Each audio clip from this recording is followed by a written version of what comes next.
হঠাৎ মুখ খোল খালে গৌৰৱৰ। তেওঁৰ প্ৰয়াত পিতৃ তৰুণ গগৈদেৱে মৃত্যুৰ আগমুহূৰ্তত কি কৈ থৈ গৈছিল আৰু সেই কথাখিনিকে কান্দি কান্দি প্ৰথমবাৰৰ বাবে গৌৰৱে ক'লে। সকলোকে নমস্কাৰ জনাই মোৰ নতুন ভিডিঅ'লৈ আপোনালোকক স্বাগতম জনালোঁ। আশা কৰোঁ আপোনালোক সকলোৱে ভালে আছে। এতিয়া যিটোকে নিৰ্বাচন সমাগত আমাৰ সন্মুখত নিৰ্বাচন অসমত যোৰহাট সমষ্টিটো একেবাৰে জনপ্ৰিয় হৈ পৰিছে, কাৰণ তাত গৌৰৱ গগৈ প্ৰাৰ্থী হিচাপে উঠিছে আৰু সেয়েহে গৌৰৱ গগৈ সকলোৰে মুখে মুখে চৰ্চা আৰু গৌৰৱ গগৈক লৈ সমগ্ৰ অসমতে এটা চৰ্চা হৈ পৰিছে। এতিয়া গৌৰৱ গগৈ জিতিবনে হাৰিব বা গৌৰৱ গগৈ কি, গৌৰৱ গগৈ কোন হয়, সেই কথা বহুত চৰ্চা হৈ পৰিছে। এতিয়া গৌৰৱ গগৈ একাংশই কৈছে গৌৰৱ গগৈ অসমৰ জাতীয় কণ্ঠ। গৌৰৱ গগৈ অসমতে নহয়, সেই সংসদত তেওঁ যি ধৰণে মন্তব্য দাঙি ধৰে, যি ধৰণে বক্তব্য কয়, যি ধৰণে সমস্যাবোৰ সমাধানৰ কথা বিচাৰে, গতিকে গৌৰৱ গগৈ জাতীয় কণ্ঠ অকল অসমতে নহয় সমগ্ৰ ভাৰতবৰ্ষতে এতিয়া গৌৰৱ গগৈৰ নাম উজ্বলি উঠিছে আৰু গোটেই ভাৰতবৰ্ষতে নহয় এইবাৰ বাহিৰতো যে গৌৰৱ গগৈৰ এটা নাম আছে। গতিকে গৌৰৱ গগৈ জাতীয় কণ্ঠ বুলি এটা কোৱা হৈছে। গৌৰৱ গগৈ ইংলিছ হিন্দী সকলো জানে, গৌৰৱ গগৈ ধুনীয়াকৈ বক্তব্য দাঙি ধৰিব পাৰে। গৌৰৱ গগৈৰ ইমান আশীৰ্বাদ কাৰ পৰা আহিল, কোনে দিলে গৌৰৱ গগৈক ইমান আশীৰ্বাদ? গৌৰৱ গগৈ বোলে বহুতে চিনিও নাপায়। মই কওঁ গৌৰৱ গগৈ হ'ল প্ৰয়াত মুখ্যমন্ত্ৰী তৰুণ গগৈৰ পুত্ৰ গৌৰৱ গগৈ।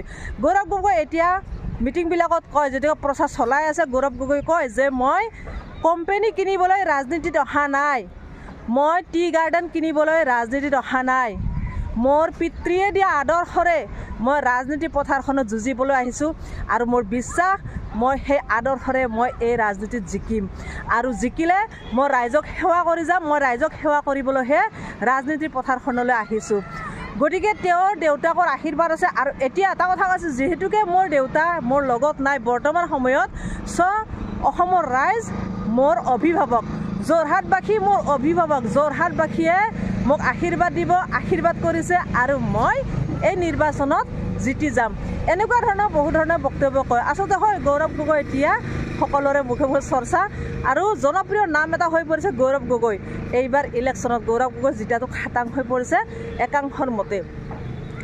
এতিয়া গৌৰৱ গগৈৰ মই এটা ইণ্টাৰভিউ চালোঁ যোৱাকালি, মানে ইণ্টাৰভিউটো দুদিন আগত লোৱা ইণ্টাৰভিউ হয় আৰু যোৱাকালি সেই ইণ্টাৰভিউটো চালোঁ। ইণ্টাৰভিউত বহুতে কথা সুধিছিল, বহুতো প্ৰশ্ন কৰিছিল আৰু প্ৰশ্নৰ উত্তৰ ধুনীয়াকৈ গৌৰৱ গগৈ দি থৈ গৈছে। ভাল লাগিছে। গৌৰৱ গগৈ সেই ইণ্টাৰভিউজনীয়ে এটা প্ৰশ্ন সুধিছিল যে তেওঁ যদি এইবাৰ ইলেকশ্যনত জয়ী হয় তেনেহ'লে তেওঁ প্ৰথম কাম কি কৰিব যোৰহাটৰ কাৰণে। ধুনীয়া এটা প্ৰশ্ন কৰিছিল আৰু তেতিয়া তেওঁ কৈছিল যে যোৰহাটৰ কাৰণে প্ৰথম কাম হ'ব যে টিয়কৰ পৰা যিটো শিৱসাগৰলৈকে নেকি যোৱা ৰাস্তাটো একেবাৰে বেয়া ৰাস্তা আৰু সেই বেয়া ৰাস্তাটো প্ৰথমবাৰৰ বাবে তেওঁ ভাল কৰিব। প্ৰথম কাম তেওঁ সেইটো হাতত তুলি ল'ব। নেক্সট কামটো হ'ব তেওঁৰ যোৰহাট মেডিকেলখন উন্নত কৰক, কাৰণ যোৰহাট মেডিকেলত যদি কোনোবা পেচেণ্ট যদি বা প্ৰব্লেম হয়, বেমাৰ হয়, এম্বুলেঞ্চেৰে আনেহে যোৰহাটলৈকে আকৌ ৰেফাৰ কৰিলে ডিব্ৰুগড়লৈকে, কাৰণ যোৰহাটত ইমানখিনি ফেচিলিটি নাই, যোৰহাট মেডিকেলখন উন্নত নহয়। তেওঁ যোৰহাট মেডিকেলত সকলো ফেচিলিটি দিব বিচাৰিছে যাতে যোৰহাটবাসীয়ে ডিব্ৰুগড়লৈকে বা গুৱাহাটীলৈকে ৰেফাৰ হ'ব নালাগে। এইখিনি কথা কৈছে, বহুত বেছি ভাল লাগিছে। যোৰহাটৰ উন্নতিৰ কথা যে তেওঁ চিন্তা কৰিছে, বহুত বেছি ভাল লাগিছে। ইলেকশ্যনত জয়ী হৈয়ে এই দুটা কাম তেওঁ ফাৰ্ষ্ট মানে কৰিম বুলি কৈছে, প্ৰথমবাৰৰ কাৰণে কৈছে। আৰু তেওঁ সুধিছিল যে তেওঁৰ প্ৰয়াত পিতৃ, যেতিয়া তেওঁ পিতৃ নিৰ্বাচন খেলিছিল বা তেওঁ মুখ্যমন্ত্ৰী হৈছিল, তেওঁ কি ধৰণৰ কথা কৈ গৈছিল বা কেনেকুৱা ধৰণৰ কথা কয়। তেতিয়া তেওঁ এটা কথা কৈছিল যে প্ৰথম অৱস্থাত তেওঁ ইম'চনেল হৈ গৈছিল গৌৰৱ গগৈ পিতৃৰ কথা সোধোতে। পিতৃক লৈ তেওঁ ইম'চনেল হ'বই দিয়কচোন, যিহেতুকে এতিয়া পিতৃ তেওঁৰ লগত নাই। কৈছে যেতিয়া মোৰ দেউতা মুখ্যমন্ত্ৰী হৈ আছিল বহুত মানুহ আহে, বহুত উৎসাহ দি মানে প্ৰশংসা কৰি উঠাই দিয়ে আৰু উঠাই দিয়াৰ পিছত সেই মানুহজনক হঠাতে নমাই দিব পাৰে। গতিকে এইখিনি কথা দেউতাৰ খুব বেছি অভিজ্ঞতা হৈছিল আৰু এটা কথা ঠিক, যেতিয়া মানুহ বিপদত পৰিব সেইখিনি সময়ত কোনো লগ বন্ধু নাহে, সকলোৱে এৰা দিয়ে।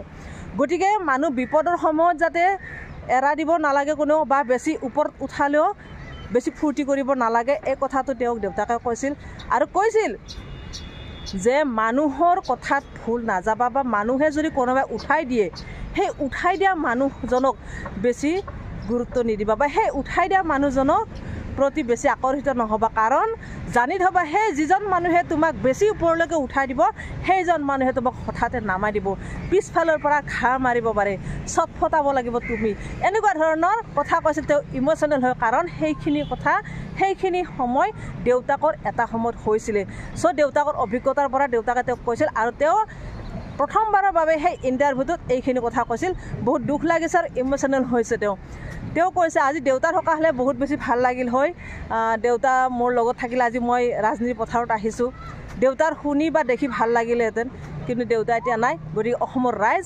অভিভাৱক এতিয়া সমগ্ৰ অসমতে নহয় ভাৰতবৰ্ষতে গৌৰৱ গগৈৰ নামটো জিলিকি উঠিছে কিন্তু এটা কথা এটা সময়ত বৰ্তমানৰ মুখ্যমন্ত্ৰী কৈছিল যে তেওঁ বাচ্চা কথা মোক নুসুধিব বাচ্চাই কি জানে বাচ্চা এটা একো নাজানে গতিকে সেই বাচ্চা আজি সংসদ কঁপাব ধৰিছে আজি ভাৰতবৰ্ষত নাম উজ্বলি উঠিব ধৰিছে গতিকে সেই বাচ্চাই কি কৰিব নোৱাৰে গতিকে বাচ্চা বুলি ইটিকিং বা সৰু প্ৰাণী বুলি মানুহক হাঁহিব কেতিয়াও নালাগে সৰু বুলি কেতিয়াও ক'ব নালাগে সেই সৰুও এটা সময়ত বৰ কাম কৰিব পাৰে এইখিনি কথা কৈয়ে আজি মই মোৰ ভিডিঅ'টো সামৰিছোঁ আজিলৈ বাই বাই